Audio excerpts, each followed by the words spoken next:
Welcome to Hail Varsity Radio, the voice of Husker Nation. Insight, opinion, expertise, with the biggest and best names talking Nebraska across the state. Join the show on Twitter at HVarsityRadio. Call in at 402-489-1240 or at 800-825-5865. Here's Chris Schmidt and Elijah Herbel. Welcome to it. Great to be with you on a Monday. It's Hail Varsity Radio, presented by Currency. For all your equipment financing needs, go Currency. Can watch the show and stream us as always, KFORnow.com. Husker Baseball going on up on our affiliate 590. We'll get you caught up with Husker Baseball thoughts. It's not been good. That's not uttered that often. San Diego equal bad. No, not usually, but it's been that way for Husker Baseball. But, man, Husker Basketball, you are still smiling. You are still grinning with an overtime adventure against Maryland, 70-66. PBA was incredible. We'll hear about that from Coach Hoiberg. Beau Reid will stop by, get his take on just the transition this team has had to make, and they've, well, really done just an incredible job their last 7. I know they're 4-3, but it's about how they've done their work. Short-handed, undermanned, and they just keep fighting. Numbers to get in today at 402-489-1240, 402-489-1240 if you want to join the show, or can send an email, chris@HailVarsity.com. Stream us, Hail Varsity YouTube channel. Can watch the show with Hail Varsity's Twitter at HVarsity Radio, and of course on the KFOR Twitter handle. Elijah, man, there's been a lot of moments in PBA. There's a lot of moments in Nebraska basketball where you're in that pressure cooker environment. You feel and feed off the energy. The fan base wants it and wants to will it so bad, and you have a basketball team that is reciprocating with effort, intelligence, heart, toughness, grit. I mean, go through all the superlatives, and I know Maryland's a 7 seed right now, but you've seen this team time and time again, undermanned, rise to the occasion. There's a movie scene that's pretty famous, and it's on, it feels like 24/7, and that is Christmas Vacation. Christmas Vacation, where Cousin Eddie's shopping with Clark at Walmart, and Clark's like, "Look, we want to help you out this Christmas season, Ed." You know, Eddie's reaching for Snots as Alpo, right? He's breaking glass ornaments that Clark had picked out for the tree, and you hear all this glass breaking, and Eddie's grabbing 40-pound after 40-pound bag of dog food and throwing it in the cart. And, Ed, we're going to get you Christmas this year. And Cousin Eddie knew that Clark's a sucker, so he had a list. He had a list for you. Clark, get something for you. Real nice, but it's a real nice surprise. And Nebraska basketball keeps surprising, and maybe they'll just turn you into believers. Don't know. There's still 3 games left. You have a road trip to Iowa to end the year. Sparty comes in the 28th. We'll be down at Rosie's downtown Lincoln for that on the 28th.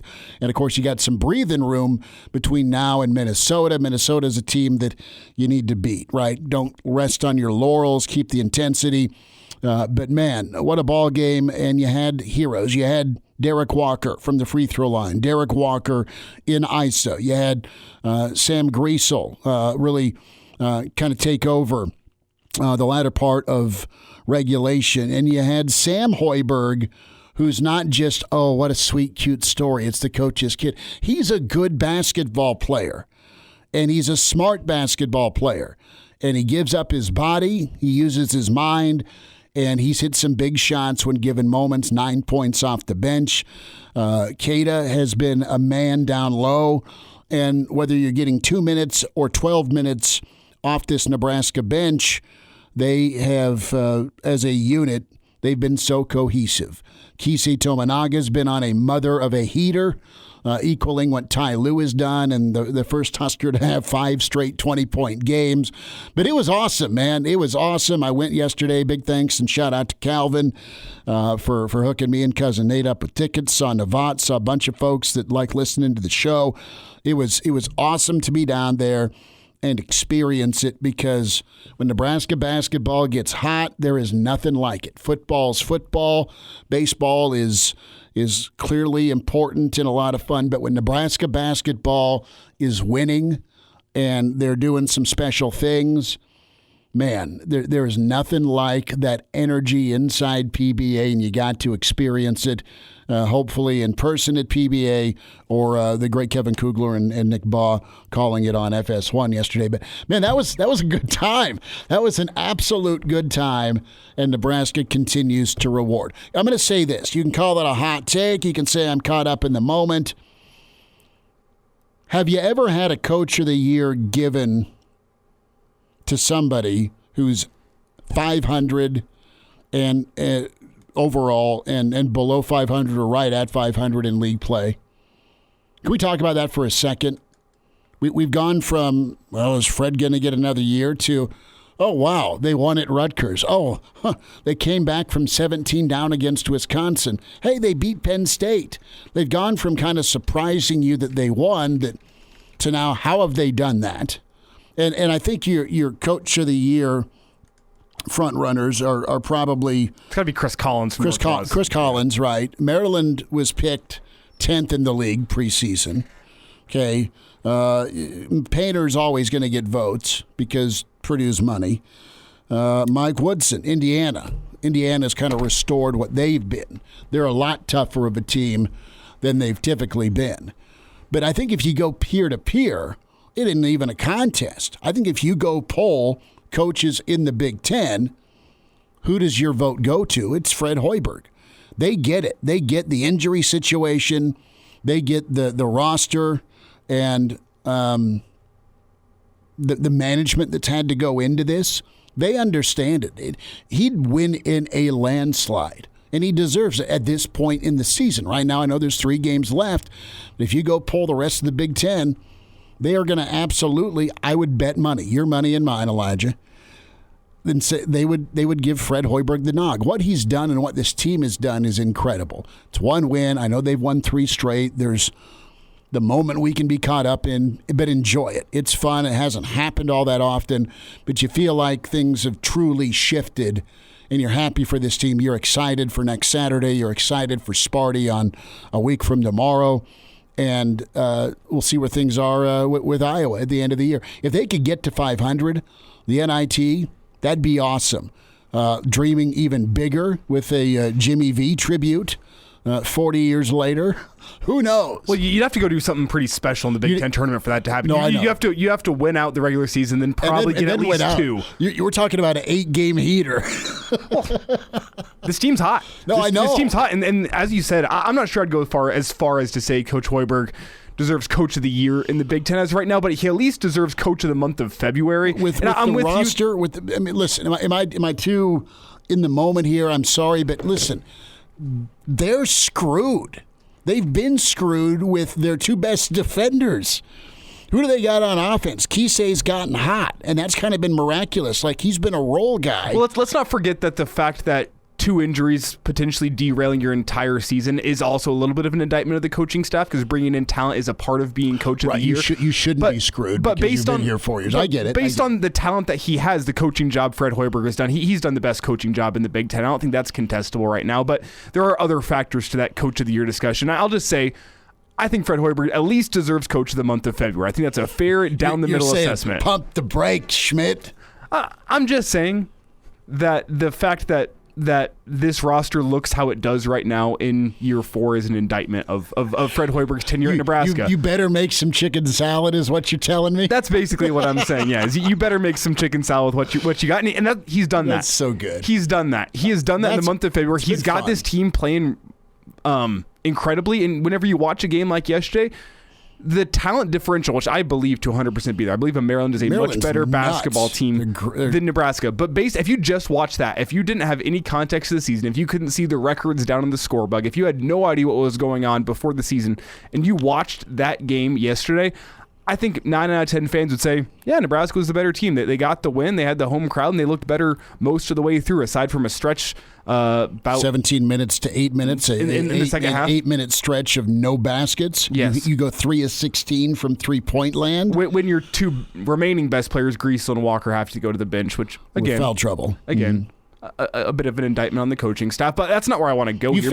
You fixed it. Because you're able to build a roster that plays in a way that represents the state of Nebraska. Something I said last week, where the state of Nebraska is proud of this basketball team. You know why they're showing up in droves for a sub-500 team? Because of the way that Fred Hoiberg has those guys playing. And let's not just give all the credit to Fred Hoiberg. It's the way these guys have responded as well. It would have been easy to roll over with Bandamel and Gary going out, and then you go on a losing streak. You know what? You roll over, you say, This Hoiberg experiment at Nebraska is done for. I'm going to start getting ready for my next stop. This team didn't roll over. They bought back in. They doubled down on the intensity. They changed the entire way that they play basketball, really, from pre-Gary and Bandamel to post-Gary and Bandamel.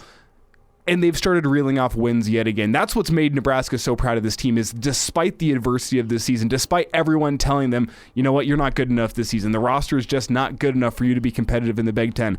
Despite all of that, they are remaining competitive in the Big Ten, and they hold their postseason hopes in their own hands with 3 regular season games left in the Big Ten tournament. And if you would have told me that 3 weeks ago, I would have called you crazy. You would have called you crazy. You would have called me crazy. You would have asked for a drug test. I mean, there's a lot of things that give the man a breathalyzer with that crazy hot take. Hey, Nebraska's going to rally the troops. They're going to do it with subs. They're going to do it with some duct tape and baling wire, and they're going to go full MacGyver in the month of February. They're going to do it with guys you've been bemoaning all year long, too. C.J. Wilcher hasn't been the guy that you thought he would be. Good for him, though. He gets back on track. Kisei's been the scorer that we thought he was whenever he was coming to Nebraska. Sam Griesel's been that steadying force. Then you get impact off the bench with guys like Jamarcus Lawrence, with guys like Blaze. I mean, it's been phenomenal what we've seen over the past couple weeks. 402-489-1240, 402-489-1240. Am I nuts? Do you think Coach Hoiberg deserves some Coach of the Year discussion? Or are you going to tell me, let's get back to that at the end of February and into March? We'll see how the season finishes out. But we'll hear from Beau Reid, Husker Hall of Famer, get his take on what he's seen from this Big Red squad.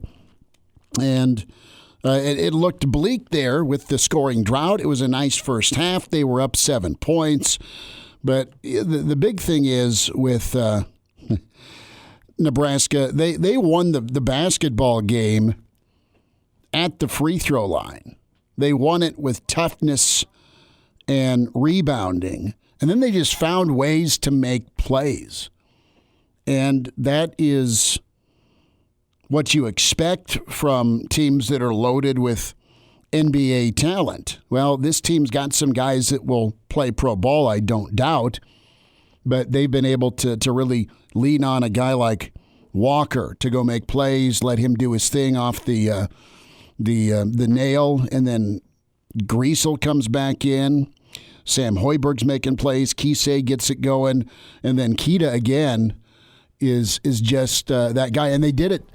They cleaned up the rebounding. They got after it rebounding, and then they also took a lot of charges. And I mean, they were legit charges. I mean, it was, you needed a helmet and a mouthpiece in that ball game. Well, it was absolutely physical. The stat that the TV broadcast brought up, which I hadn't even thought about this season, but Nebraska, in terms of blocks per game this season, is like 290th in the country. One more time? Nebraska, in terms of blocks per game, is like 290th in the country. They don't get blocks, but the rate at which they take charges is one of the highest in the Big Ten, and that's where they make their money interior on that defensive side of the ball. And right now, I think, especially with what Michigan State looms and with what Iowa looms with, I think the hope moving forward is that Blaze, this little injury that we saw as he turned the ankle again. Wait to walk her off. Yeah, you would hope that this is not going to be an issue where, I mean, we saw how much it kind of derailed his season when he got injured back in December. You hope that this is a shorter term, just a little bit of a tweak, and he can get back, because I think he's going to be a really, really important factor against Michigan State especially. Got to have him. And I don't want to overlook the Minnesota game either, because that's going to be important. No, but Minnesota's going to come in and try and make you cry, ruin your season. Let's hear from Fred before we check in with Beau Reid. A little bit from Fred here post-game as a happy PBA that was just on fire yesterday. The one thing I did see in the huddle, I thought we were hanging our heads a little bit, and the big message. Obviously, when we went through a really rough patch when we had foul trouble by Sam and Derek. Those are two guys, obviously, that we run our offense through. Jamarcus was battling a little bit of an injury, so we had some very unorthodox lineups out there that hadn't really played together a lot. But we hung in there, and even though they went on their run, they didn't separate to the point where we couldn't come back once we got those guys back in the game. And the big message to them was get your heads up, get that swagger back that we were playing with, and get back to doing what gave us some success. And, guys just made play after play, and I was really impressed with how they kept fighting. We were down 8 with, I think, about 7 minutes left. And, free throw was fine. We won a game at the free throw line, which, I haven't come into these press conferences and said that very often here. And then, Derek goes 9 for 11 from the line. It was just unbelievable. So just really pleased how our guys kept their composure, found a way to get back in it, and just make huge plays down the stretch. Good time yesterday. Your Sunday Fun Day, an exclamation point with Nebraska basketball. More on the Big Red. Beau Reid with us. It's Hail Varsity, presented by Currency. And now, back to Hail Varsity Radio.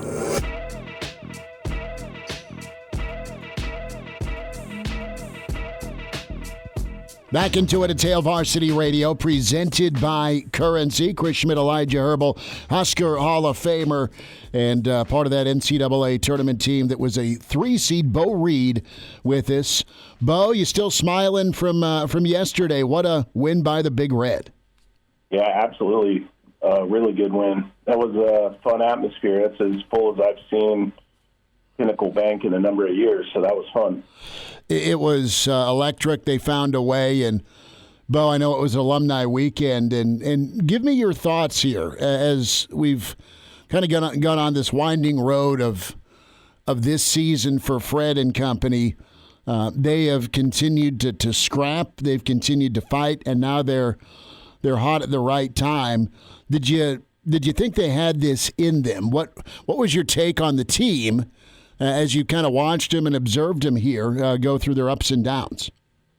Yeah, well, okay, so a couple of foundational things from the get-go this year were better. The team was playing for the team.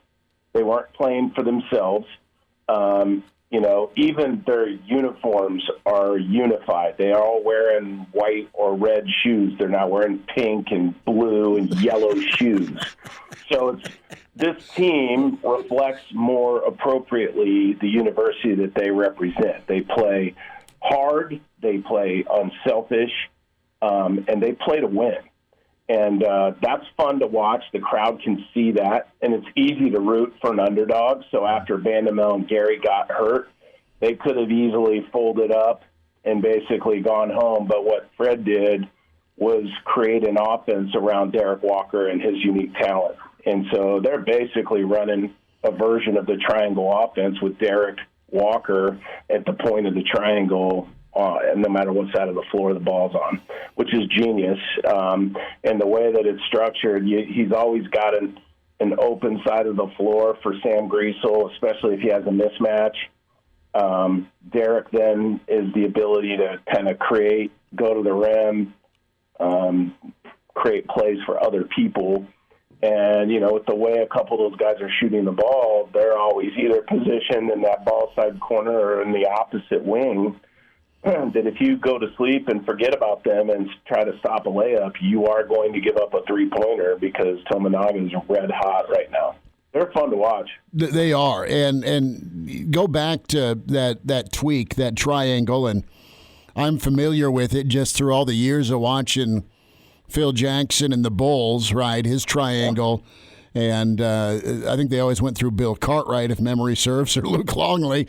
But Derek has been so good. I know he's an elder statesman. He's been through a lot in his career, and man, he is showing just incredible leadership and that ability off the bounce. I mean, he's a pretty big time mismatch for a lot of dudes. As physical as Maryland is, I mean, Derek really took over. He did, and I'll tell you, two things happened in that game that were critical to us winning. When both Derek and Sam got their third fouls,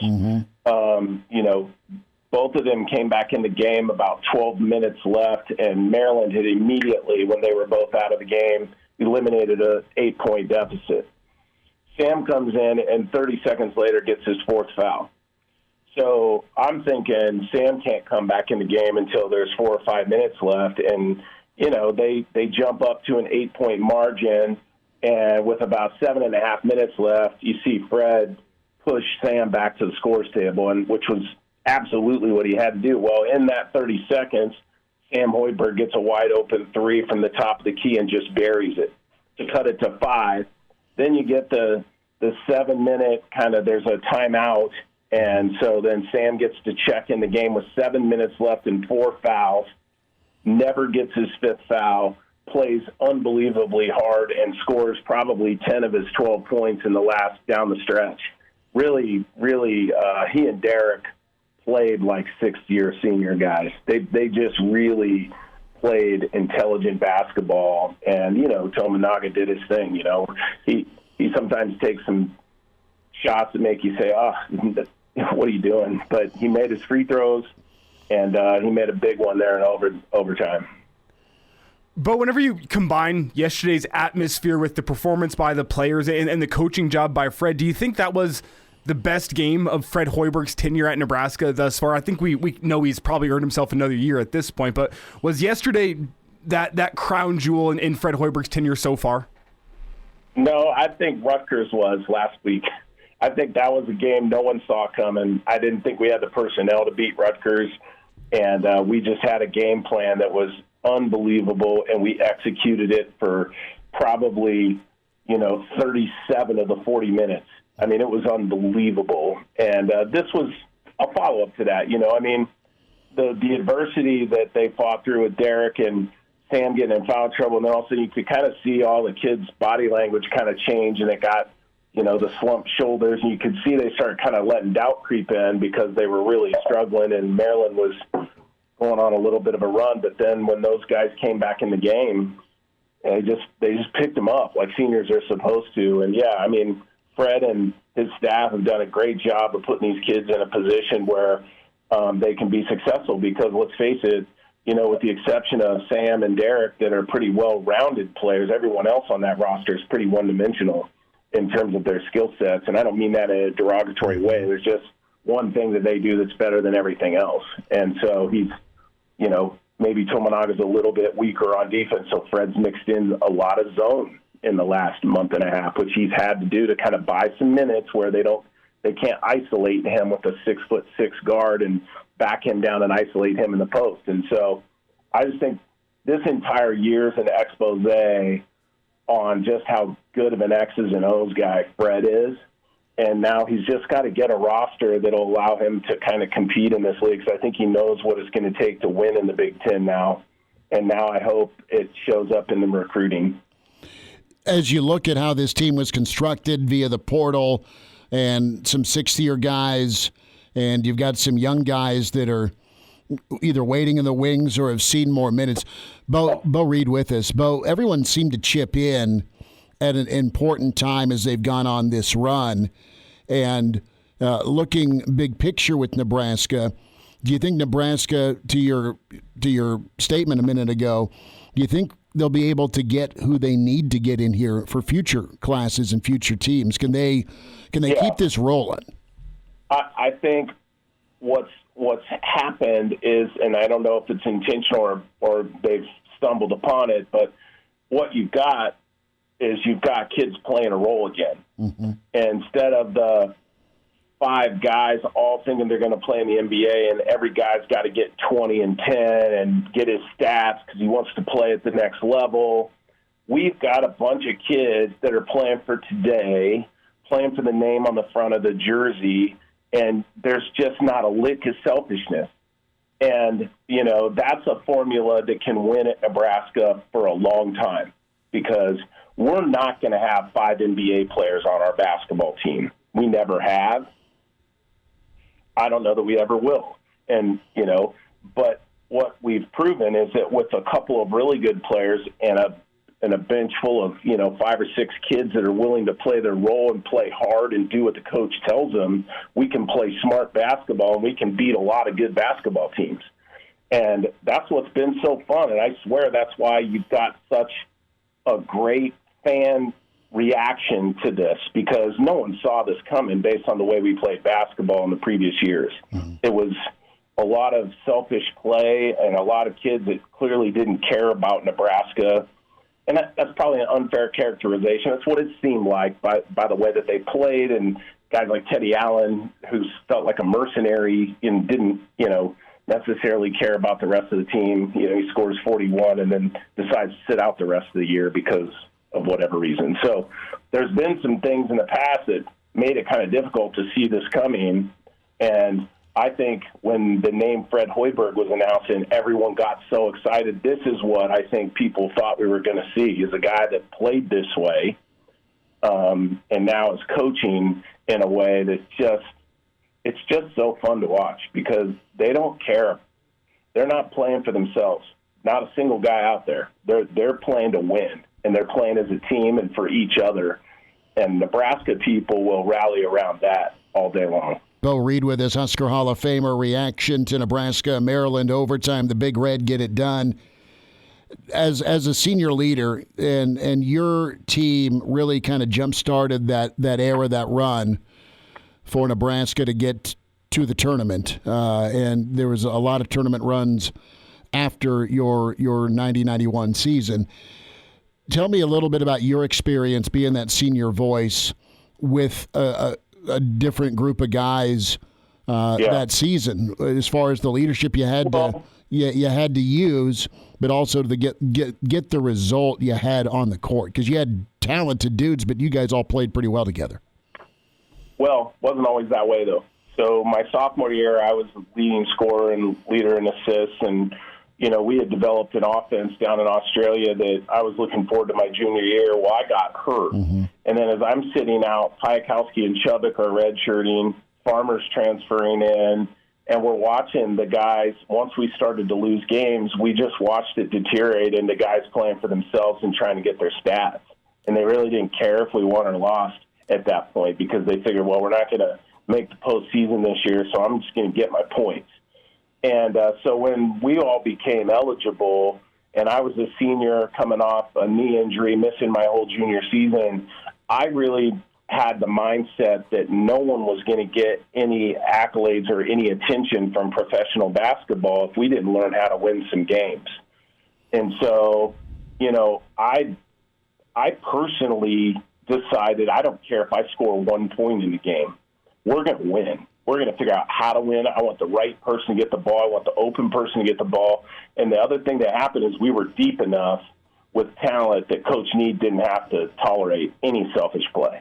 And so when you get a couple of people that are leaders of the team like Derek Walker and Sam Griesel who play so unselfishly, it is totally contagious, and it permeates the locker room, and all of a sudden you've got a chemistry. And I think Fred attributes a lot of this to Bandamel even being a great leader and saying, we're playing to win. None of us go anywhere after college unless we figure out how to win games.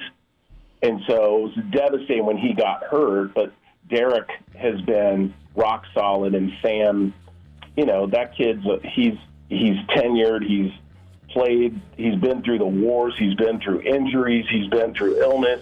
That kid's been through it all. He's not going to get shook, period.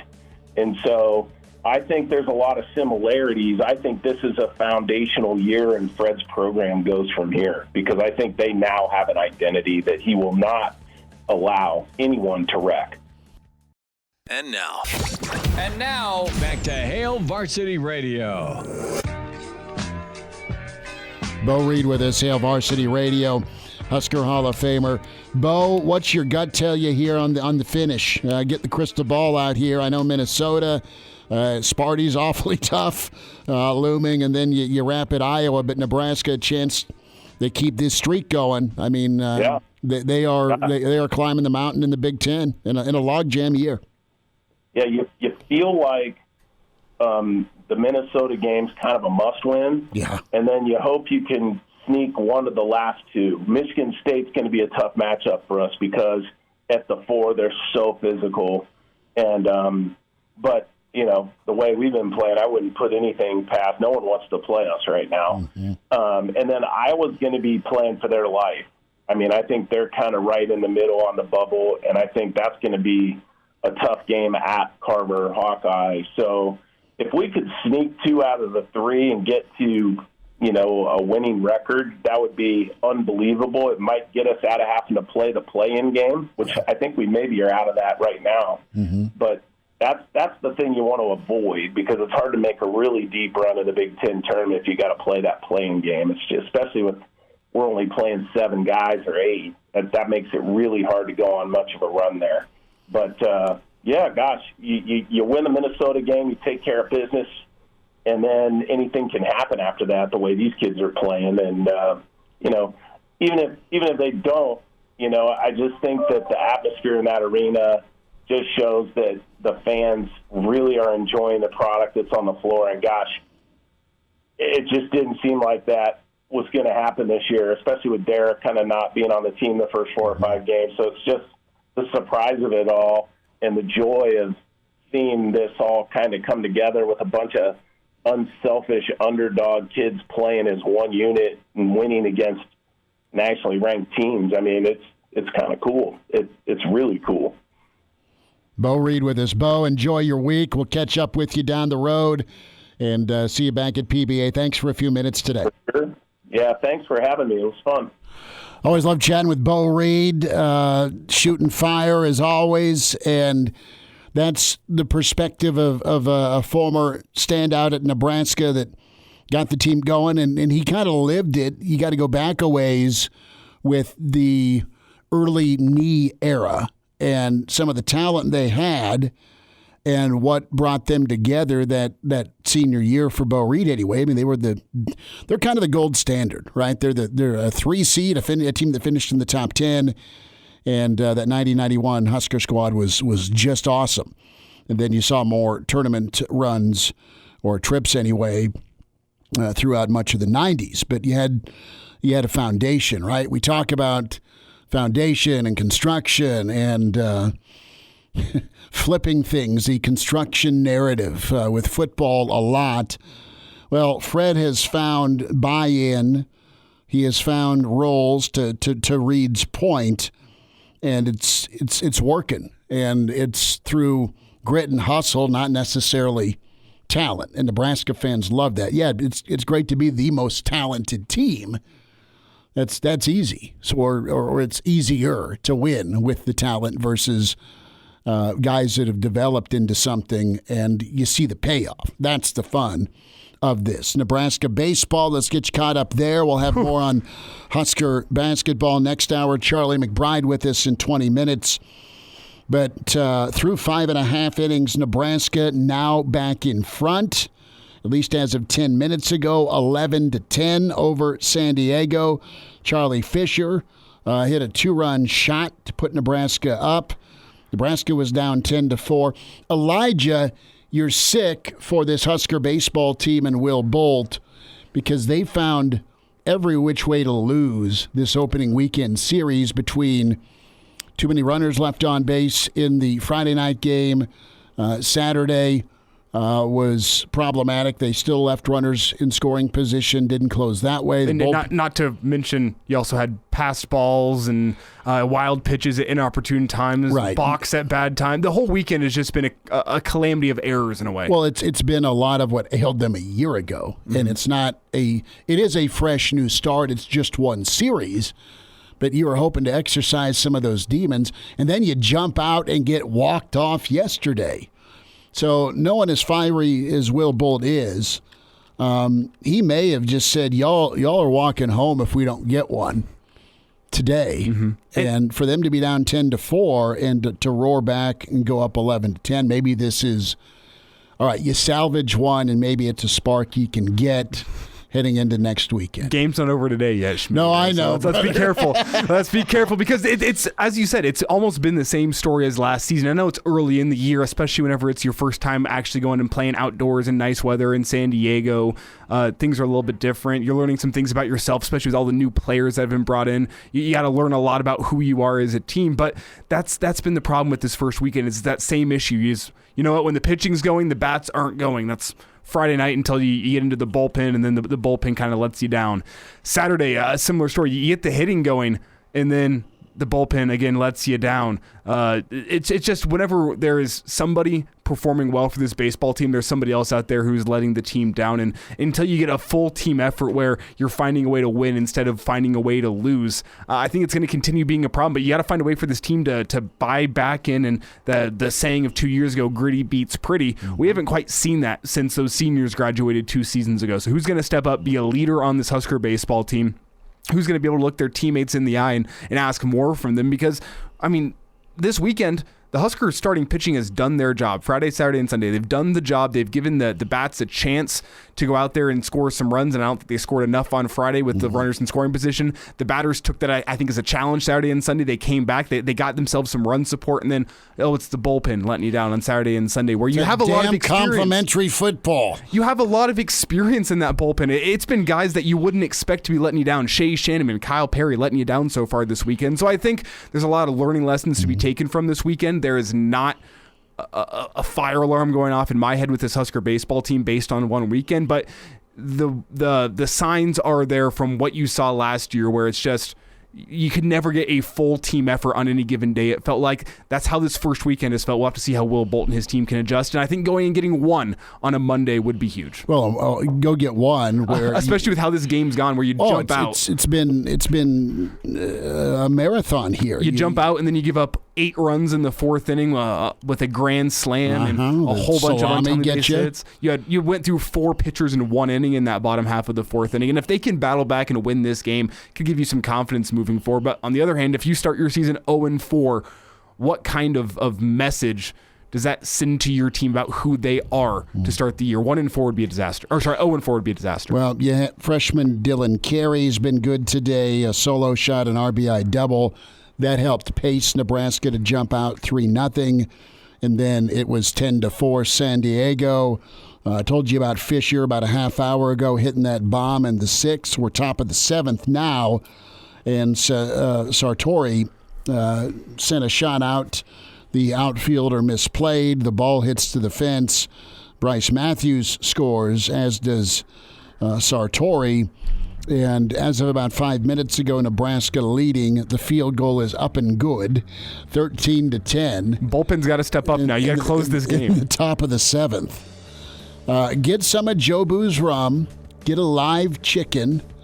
And heck, go find a gardener snake. And get 9 outs today. That's all you need. 9 outs. Which pitcher can go get you 6 outs and what closer can step in and get 3? We'll wind down this first hour. Coach McBride's on the way. It's Hail Varsity.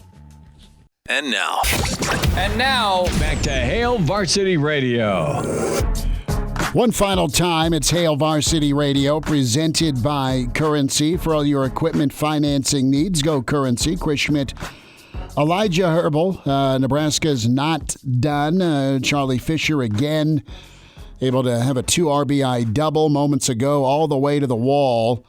17 hits for Big Red Baseball. They're up 15-10. And see if they can hang on. They may just need to put 20 up to be safe. With how that bullpen's been performing this weekend, you're not 100% wrong. And I don't want to be too hard on this Husker baseball team. That's why I keep on prefacing this with opening weekend is already tough enough whenever you're a team from the Midwest that hasn't got a chance to get outside all that much, despite the fact the past few weeks have been pretty beautiful in terms of weather. You haven't got a chance to be outside as much as a team from San Diego. San Diego was a great team last year. They brought back a lot of talent. So this Husker baseball team's learning a lot about themselves as this season goes on with all the new pieces and all the new faces and just what type of baseball team you want to be. But you don't want to start off a season 0-4 because that can just set the table for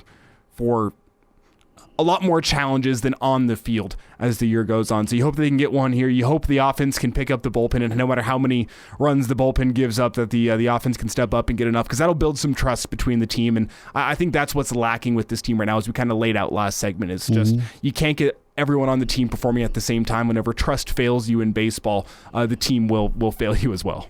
So I got a weird question, but talked about this on the morning show, and there are tryouts for the new Cadbury animal. It can still be the bunny, but and you're used to it with Easter coming around. You always see that overweight rabbit sitting there doing the same commercial for years. Well, Cadbury's looking at wanting a new mascot or spokes animal. We need a blockbuster trade is what we need. We need Cadbury to trade the Cadbury bunny to Geico for the Geico gecko. A straight swap. You want that done? Maybe throw some picks in there. Maybe throw some policies to be used later. Policies to be used later, and then they'll fund the vending machines as well for Geico for where I'm going with this is they want a rescue animal. Oh, that's less fun than my idea. Well, it's more important than my idea, but it's less fun than my idea. My point here is, do I dust off the old leash, and do we get Gertie some FaceTime? My German Shepherd. She's a rescue. Mm-hmm. She has giant ears like a bunny, and I don't know that she would mind so well, but she's kind of cute. She's smart. She'd end up probably eating all the chocolate, and then I'd have to take her to the vet. As you say, that's the big problem with just having a dog in general being your spokes animal, is the fact that they can't eat the product. That's kind of huge. But you know what? Maybe Gertie could work. I think she might need just a little bit of coaching. Coaching is one way to put it. Yeah, I was gonna say she needs a little more time with strangers. Yeah, she gets a little skittish around large crowds, and I think that's kind of important whenever you're going to be going to. She sounds like she's going to take your head off. You know, she does that well. A reminder to get buckled up. Use your seatbelt. It saves lives. It prevents injuries. Only if properly worn. Buckle up. A message from the Nebraska Department of Highway Safety Office. So we'll get Coach McBride's take. I know he's been watching hoops. Good story today with Coach Rule and his plan for success and winning. See if we get any more stories from the desert. With Coach McBride, and we'll have to ask him about scorpion hunting. Has he ever partaken? Hour 2, Hail Varsity continues, presented by Currency. Welcome back to Hour 2 of Hail Varsity Radio, the voice of Husker Nation. Insight, opinion, expertise, with the biggest and best names talking Nebraska across the state. Join the show on Twitter at HVarsity Radio. Call in at 402-489-1240 or at 800-825-5865. Here's Chris Schmidt and Elijah Herbel. Thanks for hanging out. It's Hour 2 at Hail Varsity Radio. We're presented by Currency. For all your equipment financing needs, go Currency. Chris Schmidt, Elijah Herbel. We welcome in Mr. Blackshirt. It's a Monday with Charlie. Coach Charlie McBride joins us. Coach, how are we doing? Good. It's looking outside, and there's not a ripple in the lake. It's so calm. That is good news. It's 55. There's no ice. 55 degrees here. Is it? It's 36 here, but it's... we got him beat. We got him beat. Actually, he's on the lake. He wins. Well, good. No wind, no storms. That's no wind, and I can't believe it. We're going to get paid for this. Somebody's going to kill us. I mean, this doesn't last. Not in Michigan. This place is a dump, man. When it comes to snow. Well, you know, that's what I did. That's what I said. We put a new sign up on the Michigan thing. It says "Welcome to Michigan." And it says, what does it say? Not the good life. Yeah, something to that effect. And then it says, if you don't like it, turn around. It's not for everybody. You just send them on their way. I like it. So, Coach, I gotta get your opinion here. My son flies back from Arizona tonight. He's been down there visiting my mother and great-grandma, and he's got some other friends, his girlfriend's family's down there as well. So he went out Friday night scorpion hunting. Oh, yeah. Yeah, and I wanted if I get down there and I get the invite, I'd like to go try it sometime. It's old hat for you, scorpions and rattlesnakes, right? Yeah, you go. Well, scorpions are good because you can use black lights on them. You'll see. You think there aren't any around? Stick the black light down there and find out. You're going to find out you're walking on them. You don't even know it. So what's the trick? I hate them. I know you do. The bark scorpions are the worst. They climb up walls and stuff, and you'd be laying in bed, and they're on your ceiling, and they're on your walls, and they don't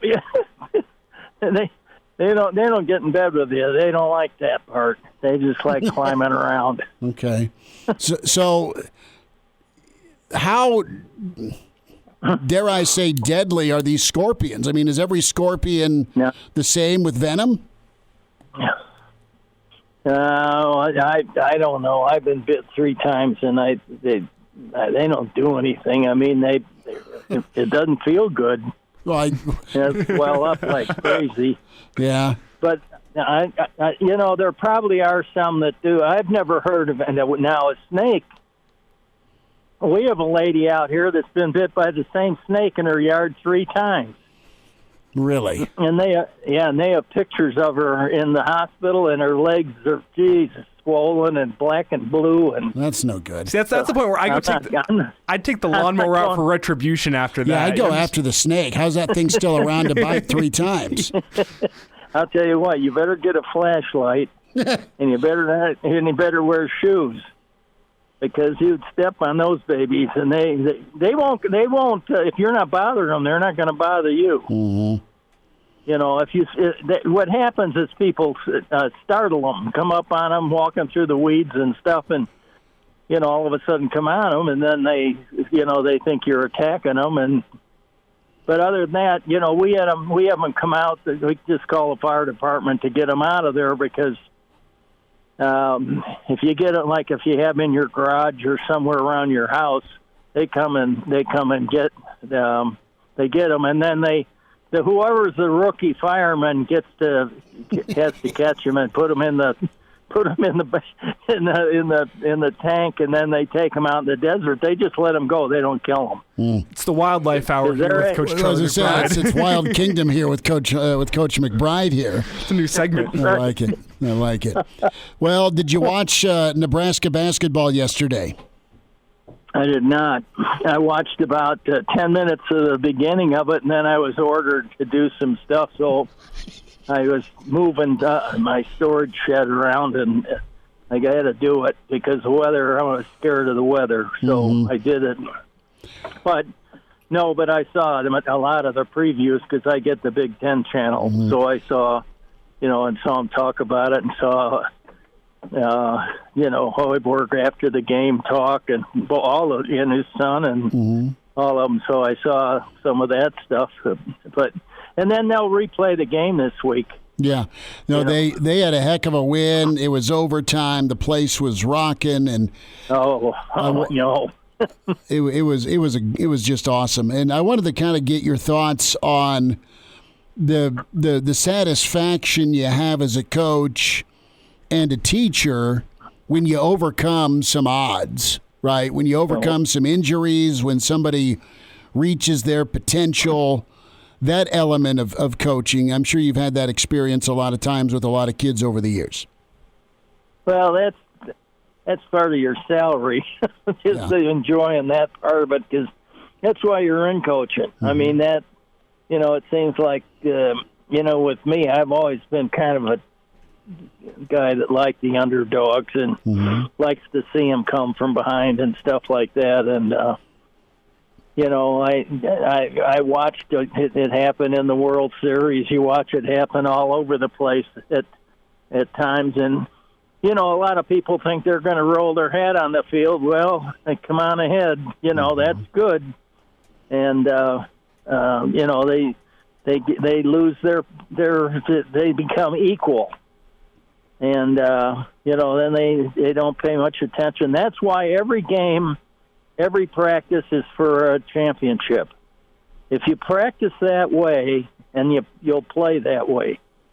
But if you start messing around in practice, especially in football, and guys don't really focus on practice and things like that, and that's what I think that of all the places that I coached at, I think Nebraska was the best. I mean, those kids, they practiced every week. They didn't care who they were playing.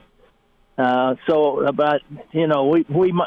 a few times that I can think of maybe that I had to get after them for, just kind of wandering around. But as a rule, that doesn't happen.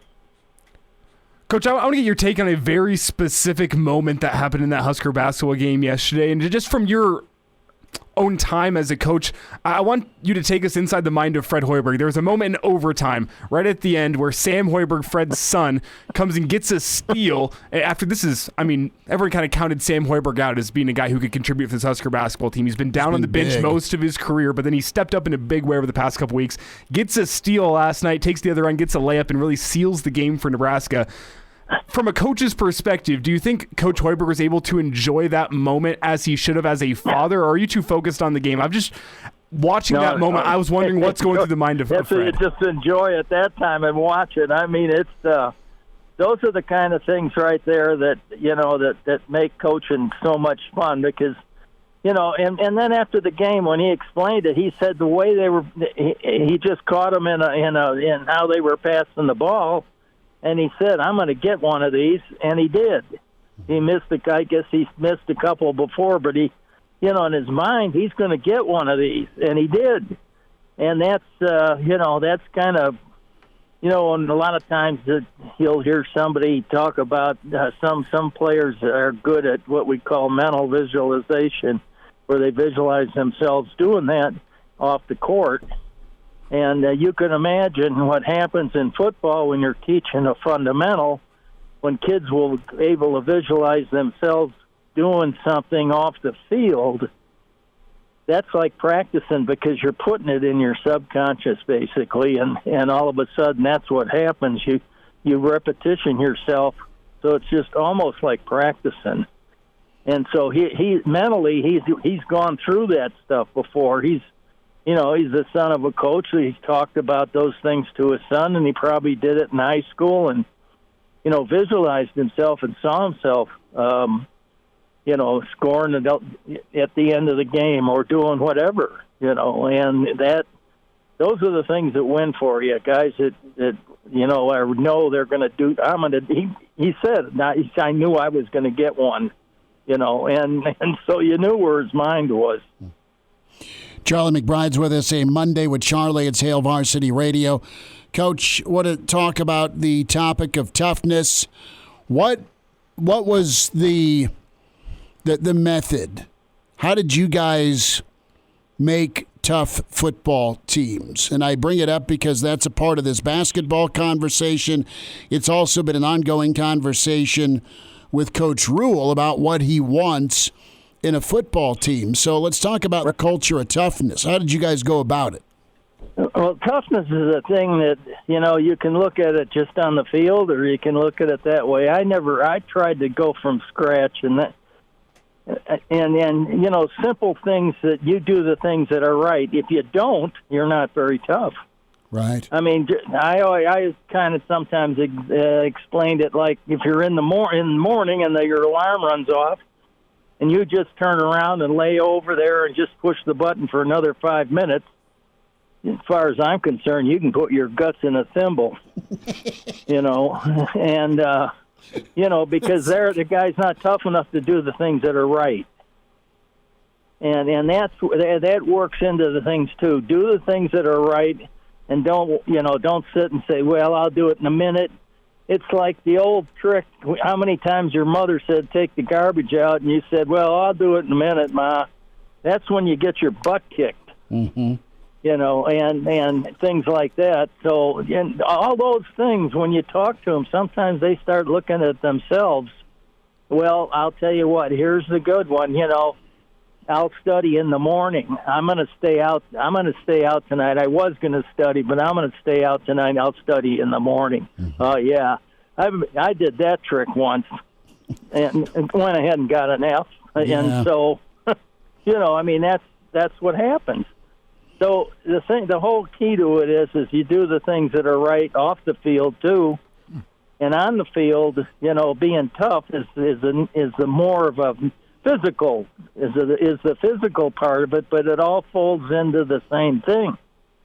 And if you're not going to study your plays or your defenses or your stuff like that, that's the beginning of it. You're doing the things that are right because you're a tough guy. Even though I don't want to go to the weight room today. We'll go over there and do it, and you'll find out. And some guys will come back and say, I had the best workout I ever had, or something like that. And when, in a game, you get toughness as you grow up. I think a lot of times some guys are just naturally, rockheads, and they're going to blow up the world. And I had a little of that in me, which didn't help. Sure. It got me hurt half the time. But, you got to do it at the right times, and you have to be a leader at doing it. And you got to, I always said, keep your mouth shut and just play. Charlie McBride's with us on Hail Varsity Radio. Coach, I'm going to ask you this before we say goodbye. It's an NFL question. But what do you do if you're Green Bay with Aaron Rodgers? He give him some camping stuff and tell him to go camping next year. I mean, you got to have, listen, that rubs off on the team. Yeah. So, and sometimes those guys get tired of that stuff. And they just, and they turn around on you. And, it's kind of like, well, you don't want to be with us. We don't want to be with you either, and, so I don't know his personality or theirs, and they may know him better than we all know. It may be just a front of some kind. I don't know that at this point it's to make more money because he turns down $60 million or some crazy number if he leaves or something like that. But it's a hard thing for players. I think some guys that have been around they're serious about winning. They're serious about going to the Super Bowl, and you got a quarterback who's making noise all the time and doing crazy stuff. I think part of it's not his show. I think he's part of the whole thing, but I think because they don't really, it's hard when you're up there. The town owns them. Yeah. They're publicly, So, there's not. They hire a guy, and he may not like he may not get along, but he's making money, and that's his job, and and it doesn't work. The organizations that have good people around and always have. I know the Chiefs, their owners they don't ever get involved in the coaching part. Gotcha. They don't ever touch it. So, that's something that's I think is important, and I think in Green Bay it's a little harder than most teams. Well, we'll see what happens with old Aaron Rodgers as he gets done with his darkness retreat. Charlie McBride is with us. A Monday with Charlie. We've talked scorpion hunting. A team of toughness and doing the little things. Coach, you keep that good weather up there, okay? Sure, I hope so. That'd be great, if we keep it like this. But it isn't going to happen. We'll check in with you next Monday. Thanks for the time today, Coach. Okay, fellas. Thanks a lot. See you, bud. We'll talk to you next week. Okay, bye now. There he is, Mr. Blackshirt, Charlie McBride. And now, back to Hail Varsity Radio. Thanks for hanging out. Monday, Hail Varsity Radio with you on President's Day. Chris Schmidt, Elijah Herbel is back at it. Unfortunately for Nebraska, the firemen need to be called because the Huskers are now tied with San Diego 16-16. Jesus. Drake Keeler's done a just Wait. Update. The game is now over. What happened? Due to travel considerations, today's game has ended in a tie after 7 innings. You can't tie in baseball. I guarantee those umpires were in hell today, though. It's Monday on a 4-game series. They've taken work off to play this game. They got to get back for their job on Tuesday, and they're sitting there like, man, we're 5 hours in. They started at 2 Central Time, so Drake Keeler with Hail Varsity, and follow Drake at Drake Keeler. Does an awesome job. So let's just run this down for you. Nebraska jumped out 3-0. Mm-hmm. San Diego came back, and at one point it was 10-4. All right.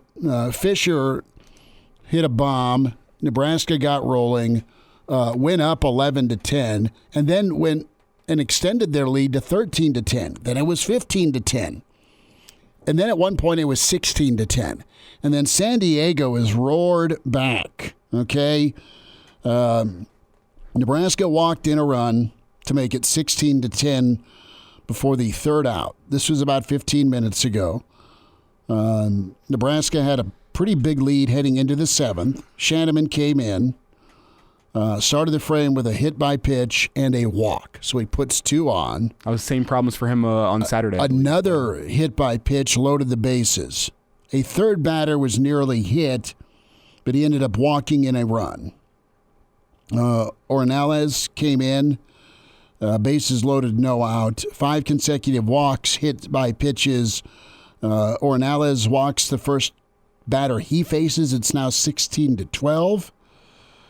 You had almost another hit by pitch. So a sac fly made it 16-3. And Jack Costello, go buy a lottery ticket, bro. Because he had already hit a grand slam. And then Costello hit a 3-run bomb to tie it up at 16. That was about 10 minutes ago, and due to travel concerns, Nebraska goes 0-3-1. Yeah, that's in their weekend series, and this is not the start. Will bolt once. You've got some growing pains. I don't know who's walking home. I don't know who's got a bus ticket versus a plane ticket. But it's all sorts of no good for Nebraska baseball to start the year. Will and company may head down to Tijuana and walk this one off. It's called travel considerations, but as you're listing off there, a lot of these pitchers are guys that have already pitched before this weekend, because I know Shea that was his problem. I believe it was on Saturday as well, as he was wild. A couple wild pitches allowed a run to score. He had a hit by batter back then, or hit by pitch back then as well. And then today, more problems with control. I know his breaking ball over the weekend just hasn't been looking good. Didn't have much control of the slider. Sounds like a similar story. I wonder if this is a case of the coaches getting together and saying, yeah, we do have a flight out of here, and we're also out of pitchers. So maybe let's just end this one here, because this game is going to be 30-30 if we keep on going with the kind of pitchers that we have left in the bullpen. So I do wonder about that. But this is definitely one of those games where the umpires like sitting behind the plate, where it's 16-14, like, man, just throw a strike, man. I want to get out of here. I want to get back to my family.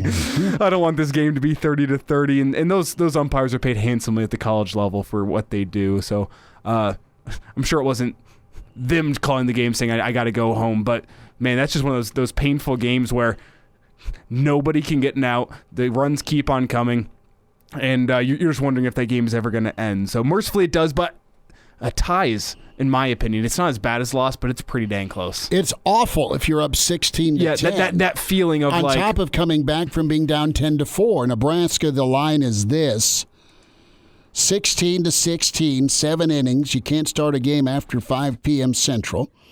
The finale includes 17 hits for Nebraska batters, 11 walks by Nebraska pitchers, a rally from down 6, and then a blown lead while you're up 6. It's a drunk baseball game. Nebraska is going to be at South Alabama next weekend. They have plenty to work on.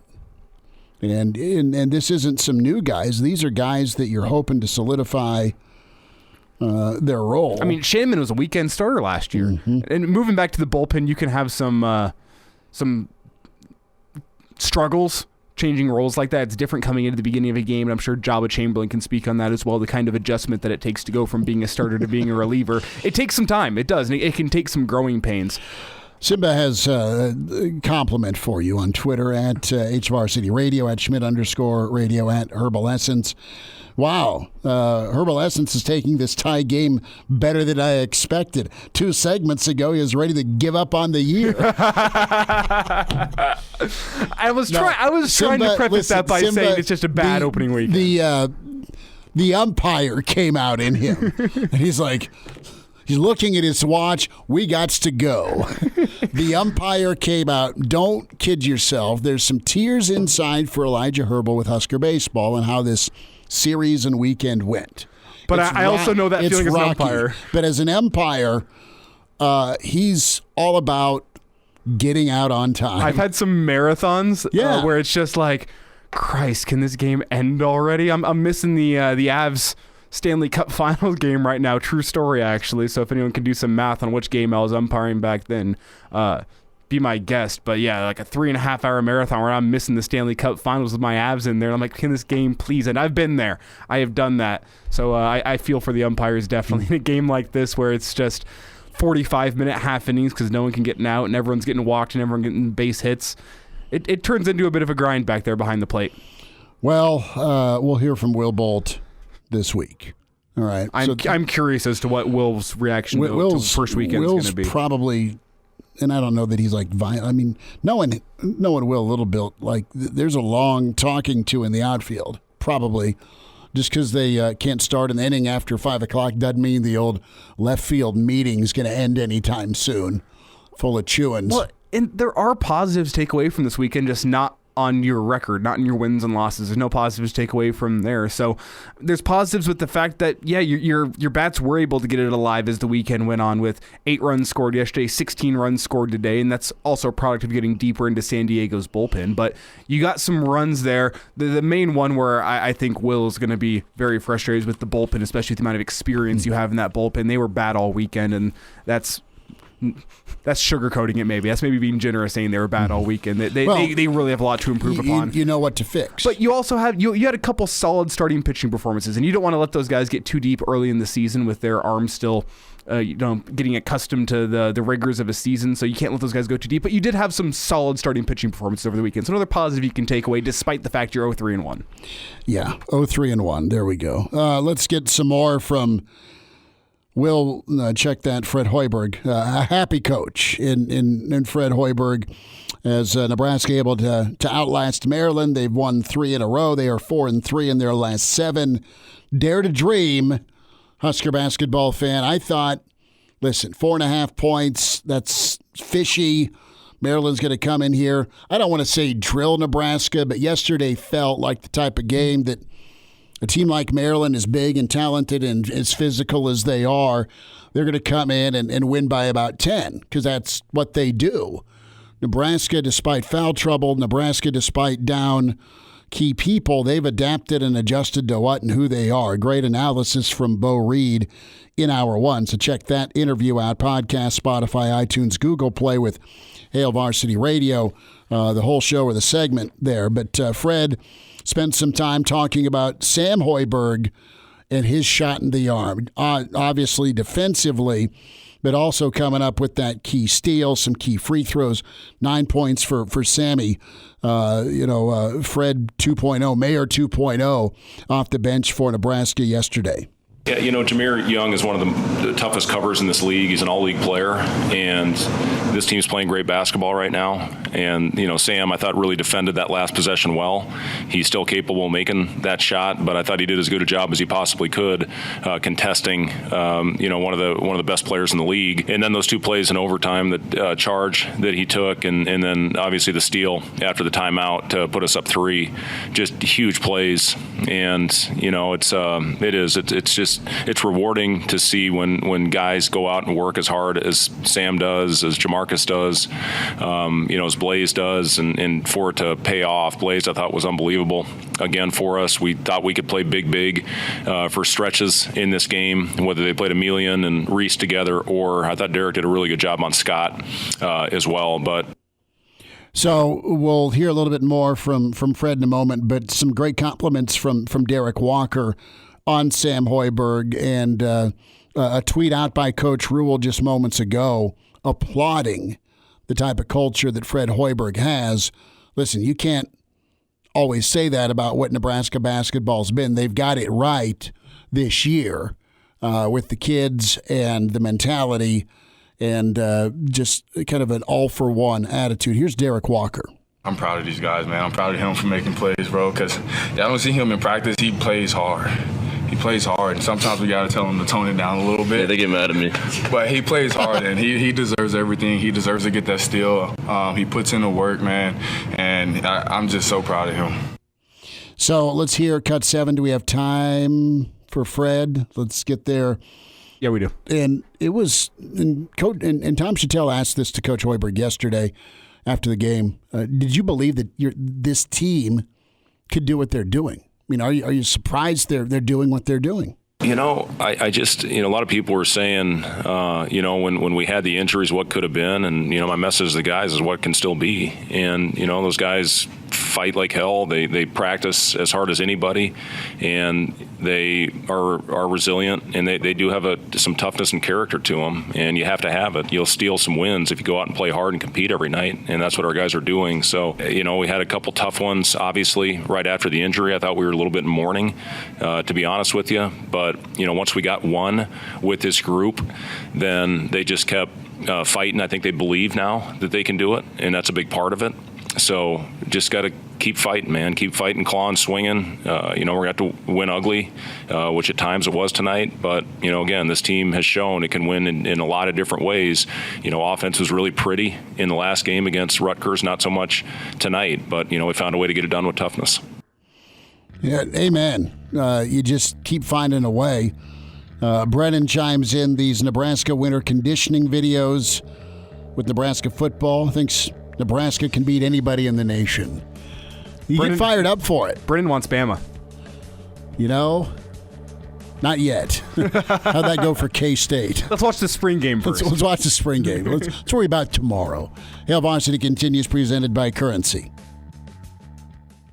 And now, back to Hail Varsity Radio.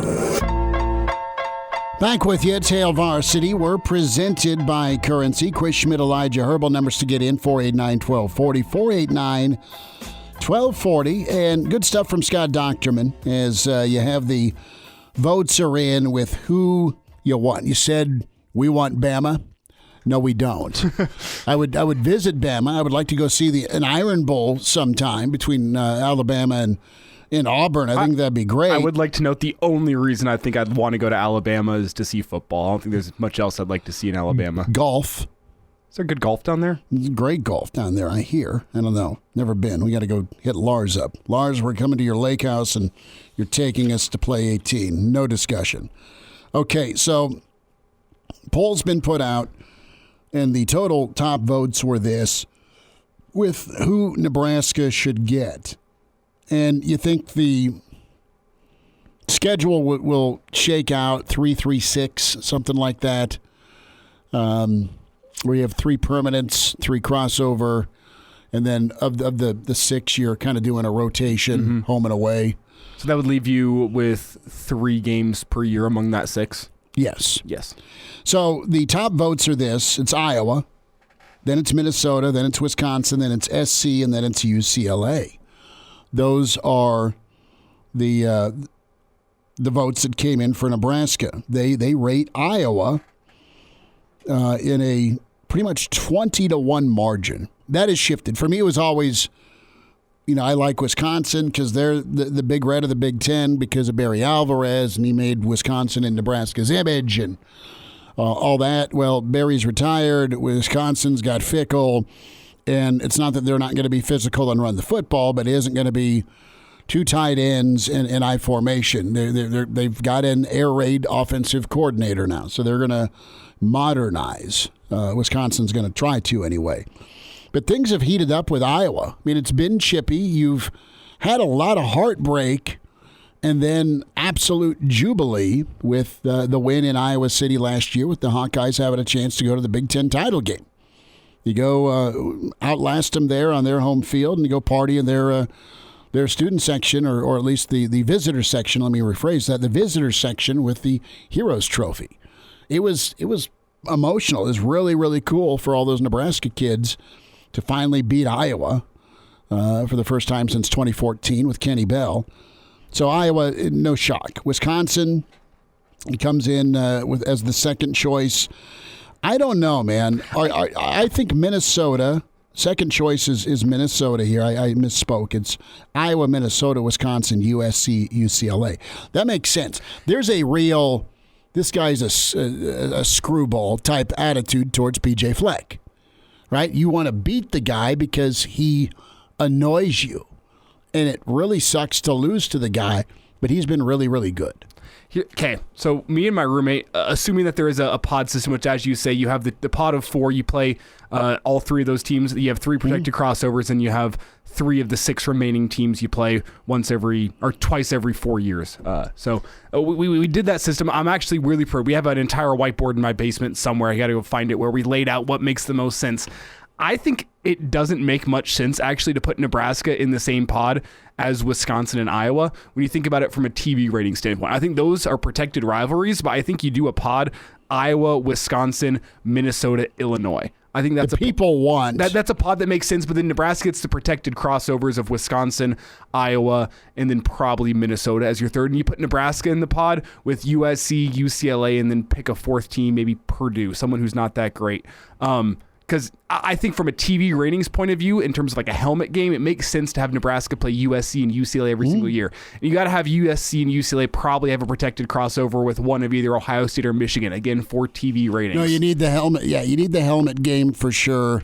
And that's why you bring these 2 in. And I think it makes the most sense with Nebraska not having these long tenured ties to certain schools, certain rivalries, that you put them in that pod with USC and UCLA, and then you give them protected crossovers with whoever Nebraska wants, which, as we've seen, it would appear to be Wisconsin and Iowa. I think that makes the most sense in my own head. The guy you want to beat and shut up is Fleck. Okay? I mean, the people have spoken. It's Iowa, it's Minnesota. Iowa with the border and rivalry thing, and the way you've lost those games. Okay, the fact that Iowa's come in and taken some of your best in-state, or maybe you didn't think they were your best in-state, but damn it, they still played and made big plays in the Nebraska-Iowa game. That's a no-brainer. UCLA, to me, and I know USC's got more juice. They're a big dog. They're a Rose Bowl team. They're top 5, top 10. They're a better brand football-wise than UCLA, but Nebraska's got a ton of history. I mean, you played UCLA for years in the 70s. You played them in 2 different home and homes in the 80s, right? You played them a couple of times in the 90s, and then you also played them when Beau was here, home and away. You went 0-2 against him. But no, UCLA's big time. I think UCLA I would take UCLA over USC just because of the history, and it's still going to be a helmet game with those 2 brands. I personally think that just from a Big Ten leadership point of view, you have to have Nebraska play both of those teams every single year. Okay. Because I don't think you want to put those teams in a pod with Michigan or Ohio State. At least as it stands right now, you don't want them to go up against the big dogs right away. Maybe have again, USC gets Ohio State. What is this protection you speak of with the new kid in the conference? That's not supposed to happen. It hasn't happened in Nebraska. It hasn't happened in Nebraska, but fed to the wolves. You do need to have, I think, conference protection with your TV rights. TV rights are now going to be the be-all, end-all of your conferences moving forward. So I think you have to have matchups between USC and the likes of Ohio State, Michigan, Nebraska, Penn State. You can't overdo it. You can't ask Ohio State if they're your national champion favorite or Michigan to go play UCLA and USC. Yes, you can't have them in the same pod. You get them to play one. They'll still have Penn State on the schedule. Mm-hmm. Right? They'll still have Michigan on the schedule. So you got about 3 winnable or losable games a year. But that's okay. That's how it should be. You should have 3 or 4 games that are coin flips every year on your schedule. And you build up. The non-conference game was always for Nebraska. They would schedule to be showcased either out on the West Coast right? Or they'd bring somebody in from, back in the day, they scheduled a couple of SEC squads, more so South Carolina, just to get some exposure down there in the Florida footprint. And then the bowl game would typically take care of it. And then you would have a matchup against Texas, and that was taken care of when you merged in the Big 12. Interesting question for you here, though. Do you think moving forward the Big Ten is going to want to keep Nebraska, Iowa on Black Friday? I hope so. Or do you want to put a bigger helmet game there, and do you put Nebraska up against USC or UCLA on Black Friday, which would then be very interesting with one of those schools coming to Nebraska once every 2 years. There's too much juice already. The Midwest is, in this footprint of the Big Ten, people are used to Nebraska, Iowa. It's a natural border rival. It's had great games or heartbreaking games, depending on who you root for. No, you don't screw with it. Now, what you can do is doubleheader it and make the 405 battle for Pasadena or LA supremacy. Throw them at night. That makes sense. On Black Friday. One thing I will say, you have to have Michigan and Ohio State in the same pod. You have to. Yep, no discussion. Miss us? Come here, brother. Give me a hug. Bring it in for the real thing. We're on call for you. Catch the podcast at HailVarsity.com, the ESPN Lincoln app, or download them on iTunes. Saddle up, partner. Back to Hail Varsity Radio. One final time, did you get in line and publicly flog the NBA All-Star Game? Did you watch any of it? I did not watch it. No, I mean, I watch for the reaction. I want my 2 minutes of Twitter Charles Barkley gold. Dude, I watched the draft yesterday briefly, and then I did not watch the game because the draft is more exciting than the game. There's 184 to 175. I did not. It's the worst All-Star game ever. It's garbage. Oh, yeah. Michael Malone, Nuggets head coach. Yeah, he lost coached his the West. mind. After the game, It was he said, embarrassment. He said that was the worst game of basketball I've ever coached, and I don't think there's any way you can fix it. No, you shouldn't. I mean, they don't want to be there. They're just there to jack around. And meanwhile, you got Utah that finally gets to host one. I mean, it had been, I don't know if Utah's ever hosted one. I mean, thank God we had a dunk contest that was worth a damn this year. But see, I didn't even check. I mean, I quit caring about those after there was no more Dominique, Jordan, or even Kobe. Oh, dude, did you watch all Mac McClung's dunks? No, I know that it was I saw the one where he leaped over two people to slam it. And then a 540? I mean, he looks like he should be serving you coffee. Yeah, he gives hope to white hoopers everywhere. It's as simple as that. I was inspired by that performance. Right. I'm here to fix your computer. And also win a dunk contest. And maybe be the wide receivers coach at Nebraska, too. Well, you have Westbrook planning to sign with the Clippers. Do the Clippers know this? They're going to lock the door and throw away the key. I don't know. Maybe I may tune into some playoffs, but I really just like tuning into Shaq and Chuck. Yeah, inside the NBA, that's it. That's it. I will say the funniest thing I saw was about the All-Star game was this year they changed the draft format so that the reserves got picked before the All-Star starters. So whoever's last pick, it's not going to be anything because you're still going to be an All-Star starter. And someone said in David Stern's NBA, they would have had cameras at the house of James Harden last year whenever he was picked last just to get the drama. And that's now they're trying to protect all the players. Like, we don't want anyone to feel bad being last pick. It's the All-Star game. It's not a skill thing. We just don't like you. Yeah. Imagine the drama. It is personal. If you had a cut to James Harden's house as he's picked last and all the inside the NBA guys saying, he's not healthy now, but he will be in a week whenever he gets traded. 5 empty bags of chips there.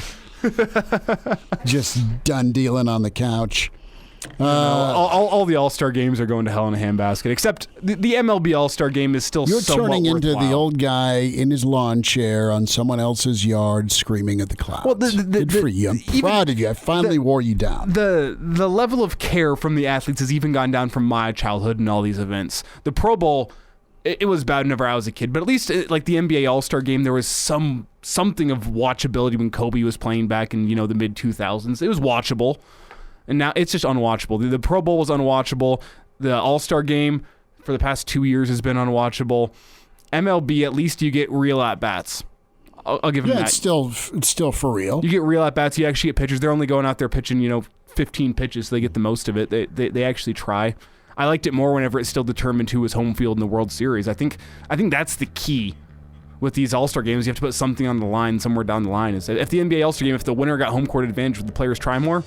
Maybe, probably not, but maybe. Something needs to be done to fix these All-Star games. They're awful. I have some ideas, but some of it is not legal. So there you go. All right, we'll talk to you. We'll talk to you at 4 tomorrow. Hail Varsity back with you, presented by Currency. Thanks.